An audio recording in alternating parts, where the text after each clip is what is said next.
তোমার ঠাকুর জিন্দাবাদ জিন্দাবাদ তোমার ঠাকুর জিন্দাবাদ জিন্দাবাদ Re re mama papa re re mama papa ni ni mama papa ni ni sa sa sa ni da pa ma ga re pa pa pa mama pa pa pa ma pa da ni da pa ma ga re ga sa re ma pa pa pa mama pa pa pa ma pa sa ni জিন্দাবাদ জিন্দাবাদ জিন্দাবাদ বন্দে মাতরম বন্দে মাতরম বন্দে মাতরম pa pa ma pa da ni da pa ma ga re ga sa re ma pa pa pa mama pa pa pa ma pa sa ni da pa ma ga re ga sa বাগদা বিধানসভা এলাকা মতুয়া অধ্যুষিত আর সেই এলাকায় এবারে BJP প্রার্থী সোমা ঠাকুর, যিনি কেন্দ্রীয় প্রতিমন্ত্রী শান্তনু ঠাকুরের স্ত্রী শুধু নন, তিনি বহুকাল ধরে শান্তনুর ভোটের প্রচারেও বারবার বেরিয়েছেন।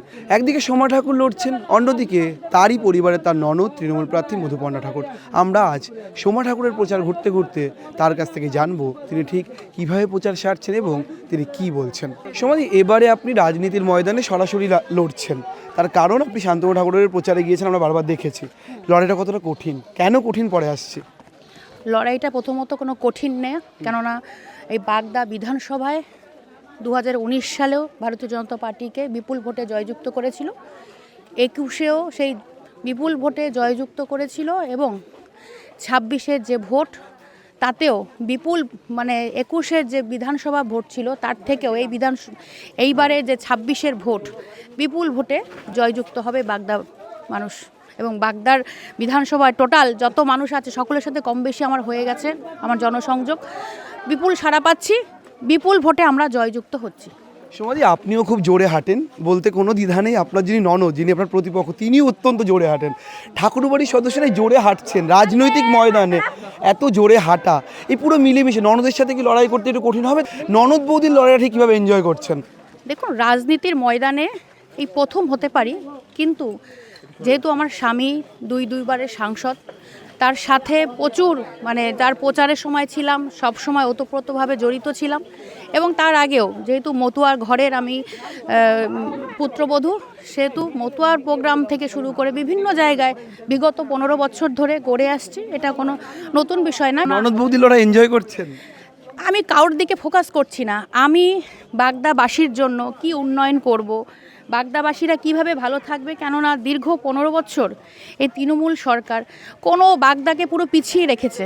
অন্যান্য যে সমস্ত বিধানসভাগুলো রয়েছে বনগাঁ লোকসভার মধ্যে সব থেকে পিছিয়ে রয়েছে এই বাগদার মানুষ। আর বিশেষ করে এটাই যে বাগদায় অধিকাংশ মানুষ ওপার বাংলা থেকে আসা উদ্বাস্তু সমাজের মানুষ আছে, যেহেতু এখানে একটা বড় সমস্যা যাতায়াতের।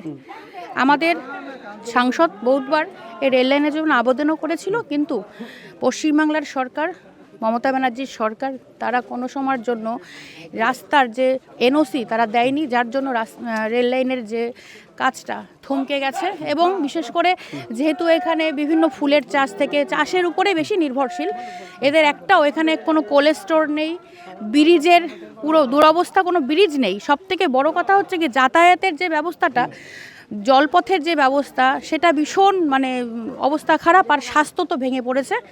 আমরা দেখে এসেছি যে বিভিন্ন হসপিটালে বেডগুলো শুনলাম এই তৃণমূলের সরকার নাকি বিক্রি করে দিয়েছে। তারপরে এইখান থেকে যে বাগদা থেকে যে কোনো মানুষ অসুস্থ হবে তার যে প্রাথমিক চিকিৎসাটা করার মতন পরিষেবা নেই, যার জন্য কোনো যদি এমার্জেন্সি পেশেন্ট এইখানে অসুস্থ হয়ে পড়ে, তাকে বনগাঁয় নিতে নিতে সেই ব্যক্তিটা মারা যায়।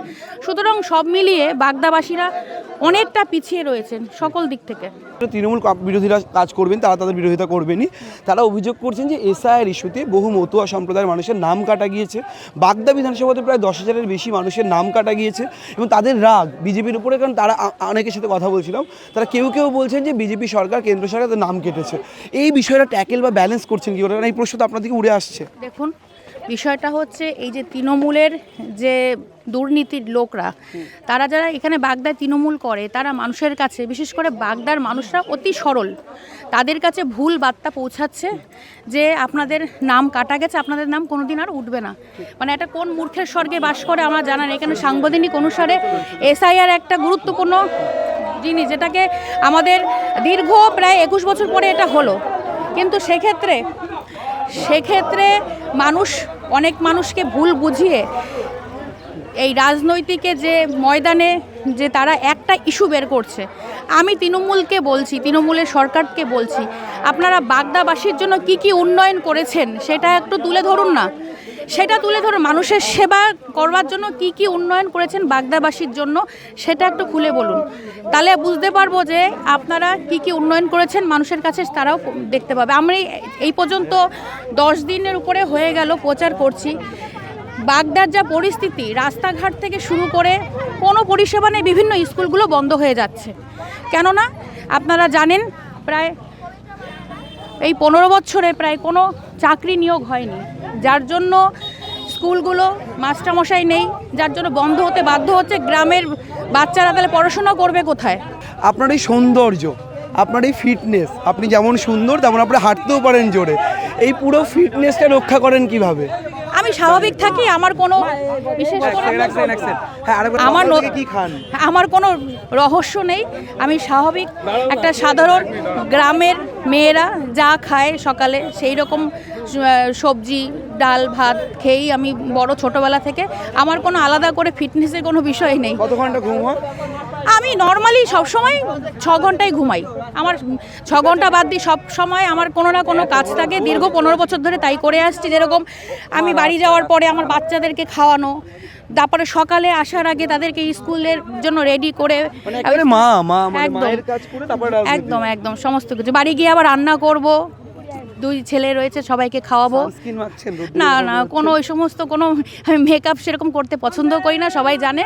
সাধারণ ঘরের মেয়ে, আমি এইভাবেই থাকতে স্বাচ্ছন্দ্য বোধ করি, সবার সঙ্গে মিশে থাকতে পছন্দ করি। রাজনৈতিক আঙিনায় দাঁড়িয়েও তিনি বারবার বলেন মানুষের কথায়। এখন দেখার বাগদা বিধানসভা কেন্দ্রে ননদ বৌদির এই সুন্দর লড়াইয়ে জয়যুক্ত হনকে। ক্যামেরায় সুমন দাসের সঙ্গে রমেন দাসের রিপোর্ট, সংবাদ প্রতিদিন.in।